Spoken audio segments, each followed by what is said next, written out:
Hi everyone, I'm Dan Webb, former England Youth International, individual national champion and former editor of Match Fishing magazine. In my time of fishing some of the biggest individual and team events the country has to offer, I've learned all sorts about tackle and organising tackle, and in this series of short videos I'll show you some of the tips and tricks that I've learned.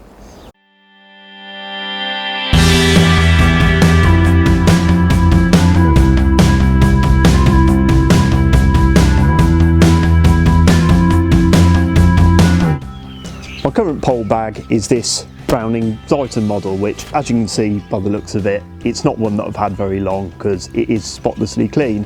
It does, however, do exactly what I want it to do. This is in fact my only piece of Browning luggage. You'll notice that none of my gear matches, it's all from different brands. That's because I think functionality for me is far more important. I buy what I think is right for the job, rather than what is going to fit in best with the colour scheme of the kit that I've already got. In this first compartment here, this is where I keep my 4 tubes for my pole. So I've actually got a census pole which is parallel from 11 metres, hence why it comes in 4 tubes.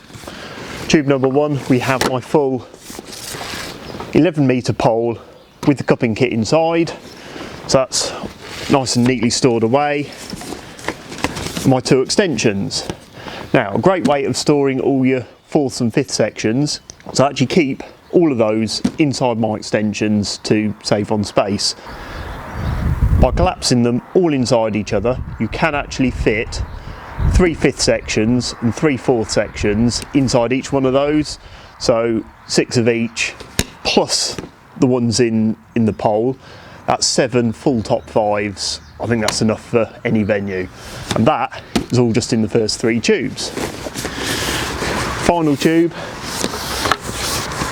it's got like a 3/4 length extension, and inside that I've got 6 short 4th sections, which again will fit inside each other for handy storage. You might ask yourself, why have I got 6 short 4th sections? Well, they come really useful on venues where a top 4 is too much and a top 3 is too little. By using these, it always means that I'm always using exactly the right length of pole for swinging in fish and making sure every fish comes in at the right height.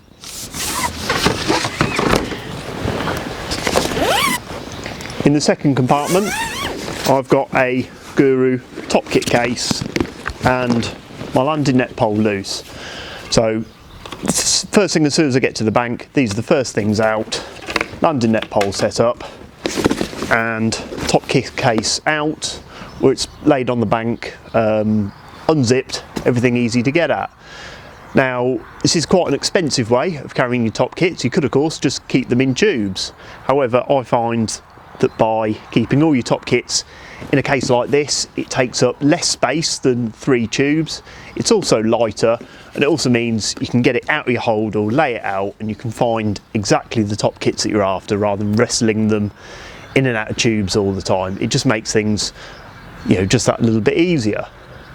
Mould and damp can also be an issue with top kits and pole sections in tubes. But the great thing about this is I can just unzip it when I get home, stand it up in the garage, everything becomes aired, and you don't get the mould, where it's not quite so easy if you've got tubes. You'll also have noticed in the first section that none of my tubes have lids on. The reason for that is, again, just to make sure air gets at the pole sections, I don't end up with with the pole full of mould the next time I get it out. As long as the hold all zipped up, they're not going to go anywhere.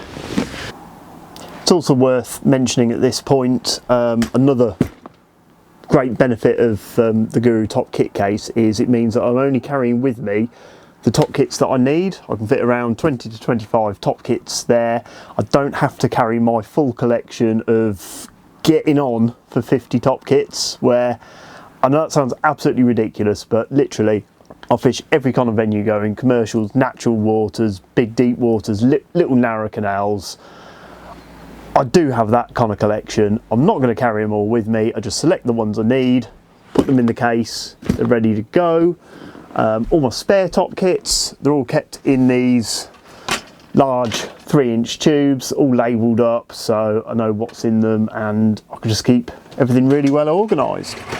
Another issue that you can have with that amount of top kits is remembering what elastics you've got in them, what you need to do, and just keeping on top of everything. So I found a really simple way of doing that. I've just got an A4 sheet of paper taped to my garage wall with a list of all my top kits and what's in them. So it just helps keep everything organised and I know what I've got, and everything's always ready to go. What's really good about this pole bag is the last section at the end. What we do actually have is like a half length piece here, which I've got all my short extensions in here, you know, all telescoped inside each other. They just fit nicely in there where they're not going to get lost in a full length pocket. There's also another one of these at the bottom where I've literally only got one bank stick in it. Like, who needs bank sticks these days? But either way, a really useful addition.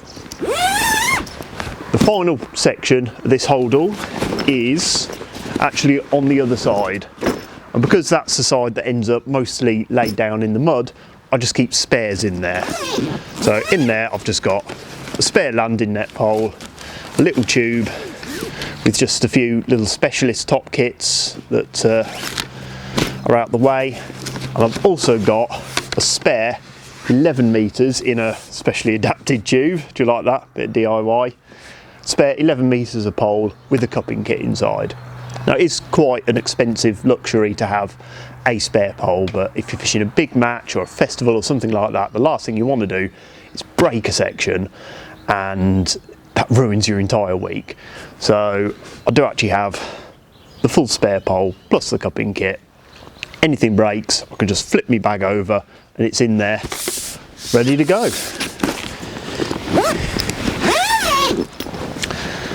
So there are various different ways that you can store your pole and top kits, and I think you'll agree that's quite neat and tidy. Everything's easy to get at.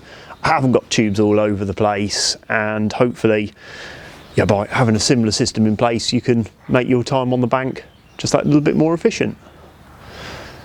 If you've enjoyed this video, make sure you check out the other parts. I'll be going through all my kit, how I store it, and how I organise it all.